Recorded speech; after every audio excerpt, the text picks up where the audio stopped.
Olá pessoal, tudo bem com vocês? Aqui quem está falando é o professor Danilo.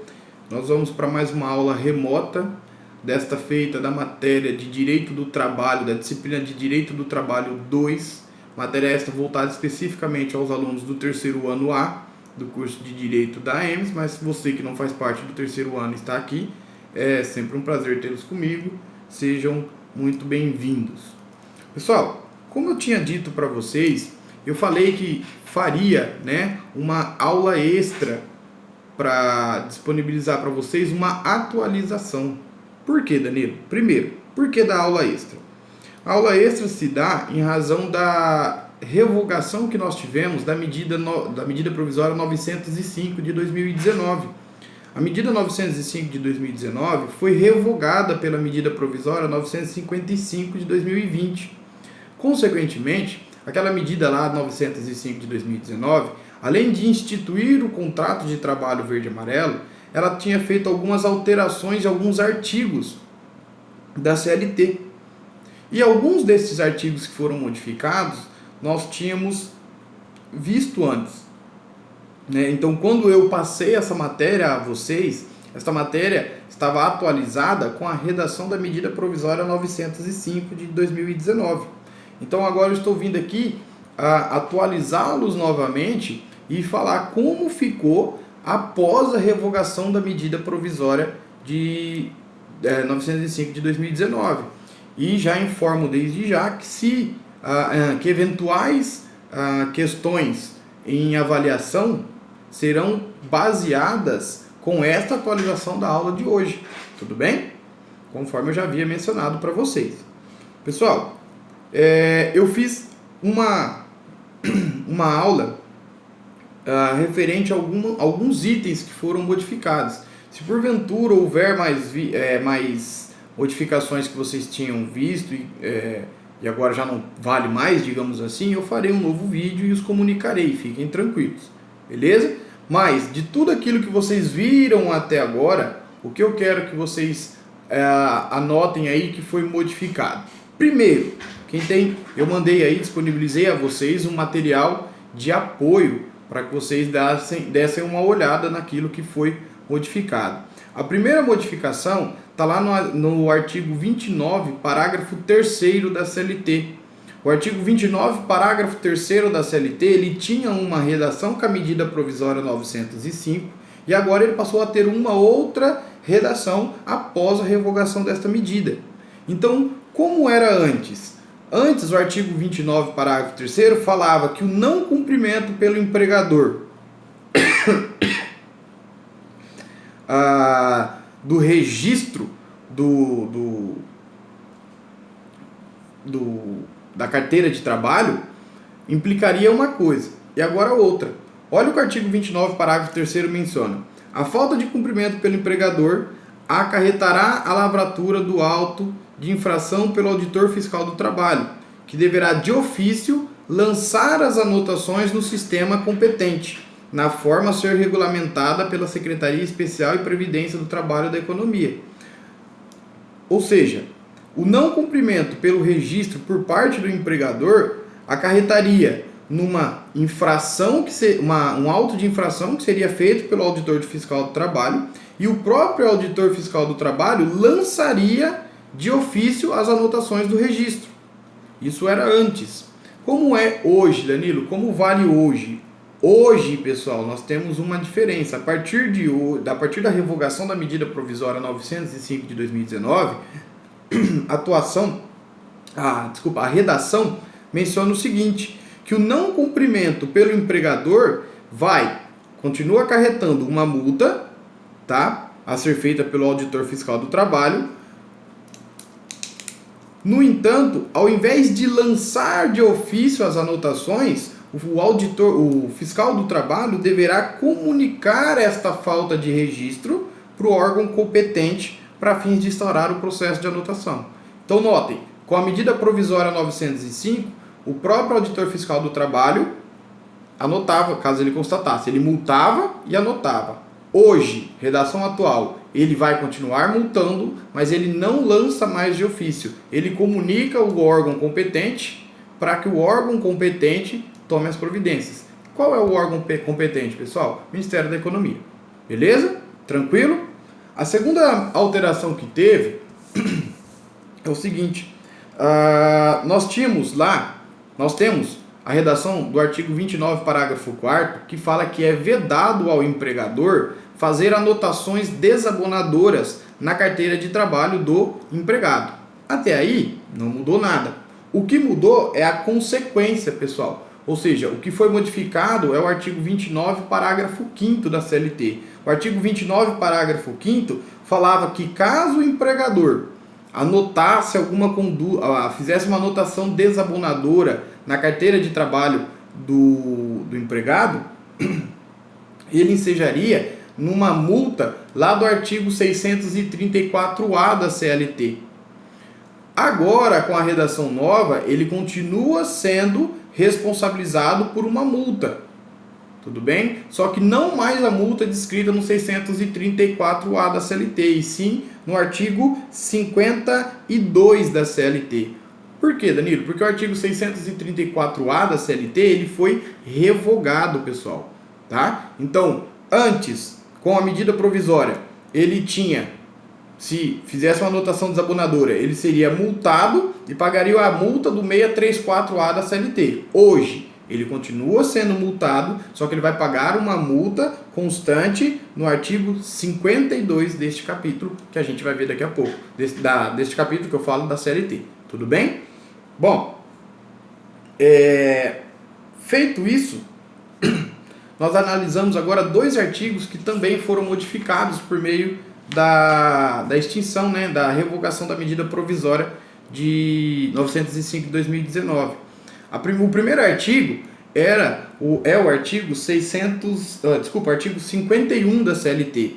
O artigo 651 falava que quem expusesse à venda qualquer tipo de carteira de trabalho ou semelhante oficialmente adotado, incorreria no quê? Na multa também lá do artigo 634A. Hoje, com a redação nova, deixa de implicar na multa do 634A. Hoje a multa ela é fixa, tá? Então, o artigo 51 vai mencionar agora que caso haja a exposição ou venda de qualquer tipo de carteira de trabalho ou semelhante pelo oficialmente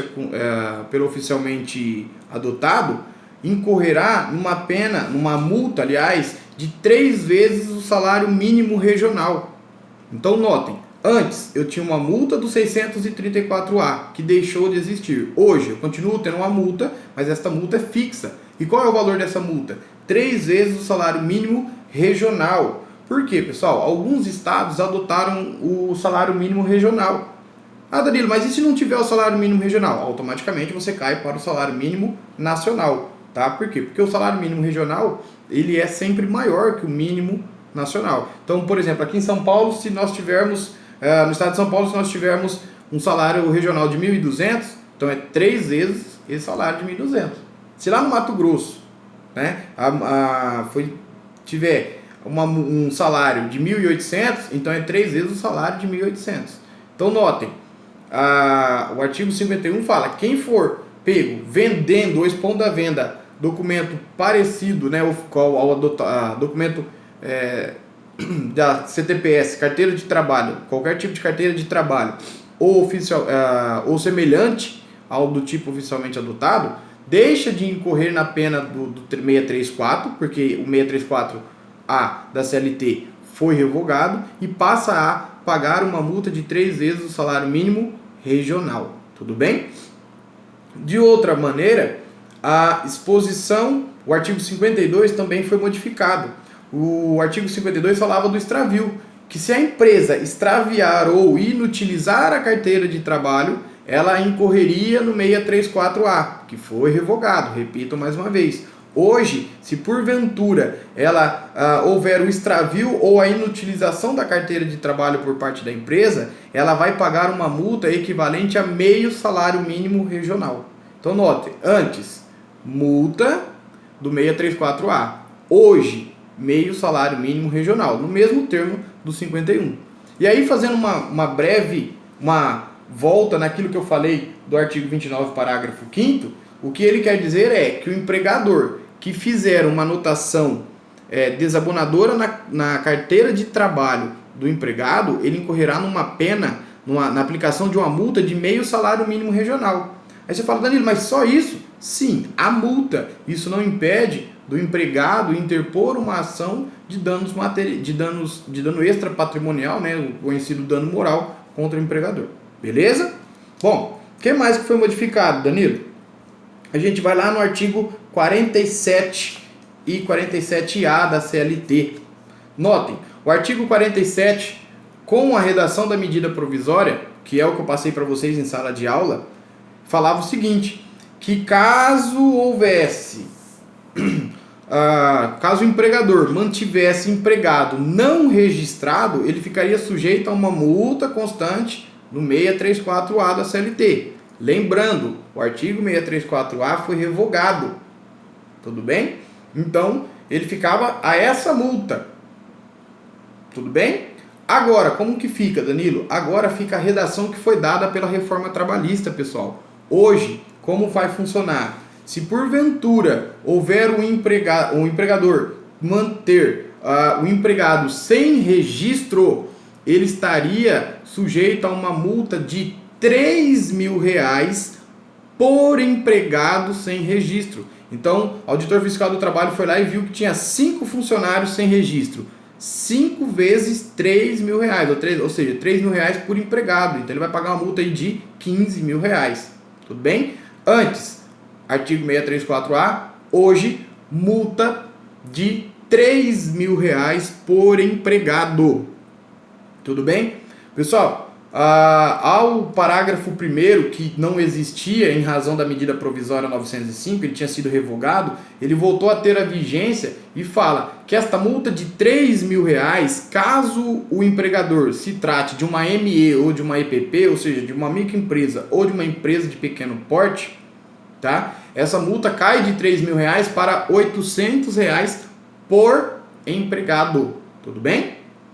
De igual forma, o artigo 47A também foi modificado. O 47A, na redação da medida provisória 905, falava o seguinte, olha, se porventura o empregador mantiver desatualizado o livro de registro, aqueles dados lá que pede no 41 parágrafo único, ele ficaria o quê? Remetida a uma multa do 634A. Mas o 634A foi revogado. Qual é a redação que vale hoje, Danilo? Se porventura constar que há uma desatualização, né, a não observação dos dados do artigo 41, parágrafo único, vai acarretar numa multa de R$600 por empregado que tiver sido prejudicado, beleza? Então, antes, artigo 634A foi revogado, agora R$600 por empregado. Pessoal, tanto isso daqui do 47A quanto do artigo 47, da questão do registro, antes da medida provisória, com a medida provisória, não estava sujeito ao critério da dupla visita. Depois da medida provisória, continua não estando sujeito ao critério da dupla visita. Ou seja, tanto antes quanto depois, isso não modificou, tá? Ou seja, se o auditor fiscal do trabalho chegou e constatou a não existência de registro, ele vai multar a empresa R$3.000 por empregado. Mas ele tem esta multa, ela é imediata, ele não vai notificar a empresa para arrumar, não tem o critério da dupla visita. Constatou, multou. Beleza? Tranquilo? O que mais que foi mudado, Danilo? O artigo 47B da CLT que eu passei para vocês não existe mais. O 47B ele tinha sido incluído com a medida provisória 905, que falava o seguinte, que quando o auditor fiscal do trabalho constatasse que não tinha registro, ele poderia registrar e assim entender que o contrato de trabalho tinha começado 3 meses antes desta constatação de não registro. Isso não existe mais, tá? Então, se porventura houver a multa por não registro, Quando começou o contrato de trabalho, Danilo? Isso aí vai precisar se fazer prova em ação judicial. Beleza? Tudo bem? Tranquilo até aí? Pessoal, a última modificação que teve quanto à medida provisória 905, agora, de tudo isso que a gente viu, é lá no artigo 12, parágrafo 16 da Lei 8.212 de 91, que fala do seguro-desemprego, tá? Com a medida provisória 905, tinha ficado acordado de quem recebesse o seguro-desemprego também deveria contribuir com a Previdência, e hoje não mais. Tudo bem? Pessoal, fora isso, essas foram as primeiras alterações que a gente analisa, tá? Então, 29 do parágrafo, fazendo uma revisão bem brevezinha. Não registrou, auditor fiscal do trabalho, antes fazia a multa e ele mesmo anotava. Hoje, ele faz a multa e comunica o órgão competente para tomar as providências. Tudo bem? Se porventura ele fizer uma anotação desabonadora na carteira de trabalho do empregado, antes ele ia pagar uma multa do 634A que foi revogado. Hoje ele paga uma multa constante no artigo 52, que a gente já viu, que é de meio salário mínimo regional. Se porventura for a exposição ou a venda de qualquer tipo de carteira de trabalho semelhante ao tipo oficialmente adotado, antes ensejava numa multa do 634A da CLT. Repito, 634A foi revogado. Hoje, multa de 3 vezes o salário mínimo regional.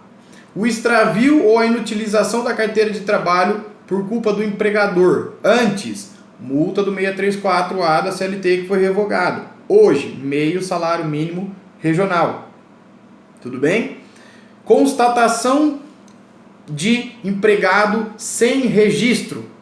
Antes, aplicação da multa do 634A da CLT, o qual foi revogado. Hoje, R$3.000 por empregado sem registro. Se for uma EPP ou uma ME, R$800 por empregado sem registro. Manter desatualizados os dados do livro de registro de empregado. Antes, multa prevista no artigo 634A da CLT, o qual foi revogado. Hoje, R$600 de multa para cada empregado que tiver sido prejudicado, né? Para o empregado, não é o empregado que paga, é o empregador que vai pagar. Tudo bem? E, por fim, antes seguro-desemprego, havia a contribuição para a Previdência. Hoje não mais necessita disso daí. Beleza, pessoal? Por hoje é só. Lembrando, essas aí são as atualizações, o material que que foi disponibilizado para vocês aí, ó. Deem um jeito de imprimir ou de anotar no material didático que vocês já tinham aí, material de apoio que vocês já tinham, tá? Essas modificações, para que a gente possa utilizar. Lembrando, eventuais avaliações serão cobradas de acordo com este conteúdo aqui. Tranquilo? Fiquem com Deus, se cuidem, até uma próxima, em breve nós estaremos juntos aí.